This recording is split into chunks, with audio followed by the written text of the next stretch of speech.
अब आप फिर वही ताकत उनको दोगे तो गुंडागर्दी करेंगे वो लोग। चंद्रशेखर भाई एक मिनट खाली। अब इसलिए अपनी ताकत बनानी हमें। सुन रहे हो नहीं सुन रहे हो? घटना होगी तो इकट्ठे होंगे, लेकिन अगर घटना ना ही हो, ये जरूरी है नहीं है, वो कब होगा? जब ये अधिकारियों पे कार्रवाई हो जाएगी। और कार्रवाई करने के लिए आपको ताकत बनानी पड़ेगी। ताकत कब बनेगी? जब आप खैर का उपचुनाव में ये साबित कर देंगे कि आप आजाद समाज पार्टी चंद्रशेखर आजाद के साथ खड़े हैं, उसको ताकत देना चाहिए। मेरा एक सवाल आपसे ये है, ये परिवार 10 दिन से यहाँ बैठा है, इंडिया अलायंस के लोगों ने हमारे लोगों से वोट ली है, क्या उनको नहीं दिखता कि हमारे लोगों की जान गई है? उनको भी इस पे सवाल खड़ा करना चाहिए। वो नेता जो उत्तर प्रदेश के हैं और देश स्तर के हैं, क्या इन पीड़ितों के न्याय आंसू पूछने जाएंगे? आएंगे, इनका दुख पूछेंगे, इन गरीबों घर तक पहुंचेंगे, या फिर इनको चंद्रशेखर आजाद के साथ ही खड़ा होके अपने आंसू की, अपने साथ होने वाले अन्याय की लड़ाई लड़नी पड़ेगी? ये बात भी सर्वविदित हो रही है कि ऐसा लगता है अब चुनाव खत्म हो गया, अब इन गरीबों से उनका कोई मतलब नहीं रहा, तो इनके मरने पे भी आवाज उठाना उनके लिए कुछ स्तर पे लगा, तो फिर इस संघर्ष को आगे बढ़ाएंगे। एमपी साहब, आखिरी सवाल है, अलीगढ़ में ब्लॉक प्रमुख दलित है, उसको मारने की साजिश और शोषण हो रहा है, इस पर आप क्या कहेंगे? भारतीय जनता पार्टी पर आरोप लगा। अब आप ये महसूस कर लो कि उत्तर प्रदेश और देश में जो दलित समाज के लोग किसी न किसी कारण महापुरुषों का मिशन छोड़ के और इन दलों के पिछलग्गू बने हैं, उनको इन दलों में पद लेकर भी इज्जत नहीं मिलेगी और जुल्म जाति का शिकार होना पड़ेगा।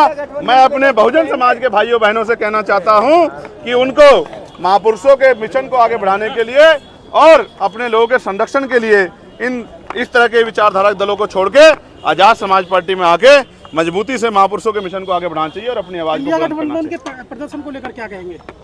जनता देख रही है, उन्हें धन्यवाद करना चाहिए अम्बेडकर वादियों का कि अम्बेडकर वादियों ने अपनी जिम्मेदारी अदा की। हमारे कहने के बाद अगर ना अदा करते तो वही हालात होते जो 2019 और 2014 में थे। ठीक है, धन्यवाद।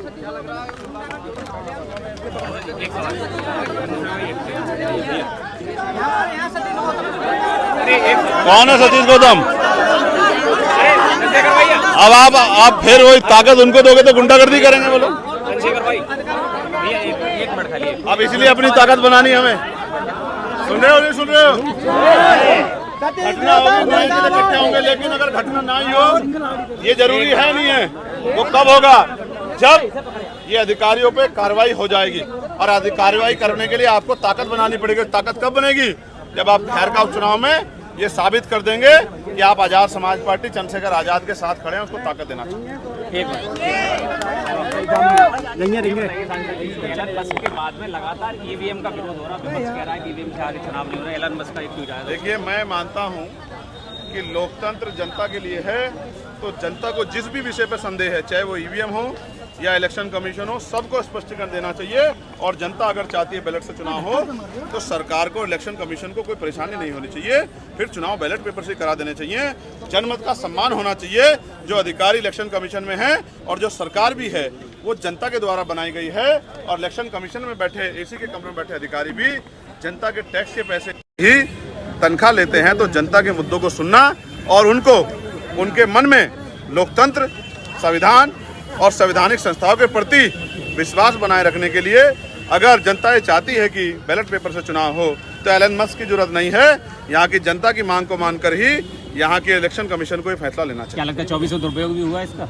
अब ये मैं फिर आपसे कह रहा हूँ कि ईवीएम पे चर्चा इसलिए ज़्यादा नहीं कर रहे हैं कि बीजेपी के लोगों ने झूठ बोल के और फिर और बहुत लोगों ने झूठ बोल के हमारे वोट को इस बार ले लिया है। मेरा एक सवाल आपसे ये है, ये परिवार 10 दिन से यहाँ बैठा है, इंडिया अलायंस के लोगों ने हमारे लोगों से वोट ली है, क्या उनको नहीं दिखता कि हमारे लोगों की जान गई है? उनको भी इस पे सवाल खड़ा करना चाहिए।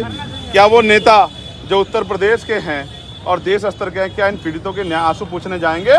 आएंगे, इनका दुख पूछेंगे, इन गरीबों घर तक पहुंचेंगे, या फिर इनको चंद्रशेखर आजाद के साथ ही खड़ा होके अपने आंसू की, अपने साथ होने वाले अन्याय की लड़ाई लड़नी पड़ेगी?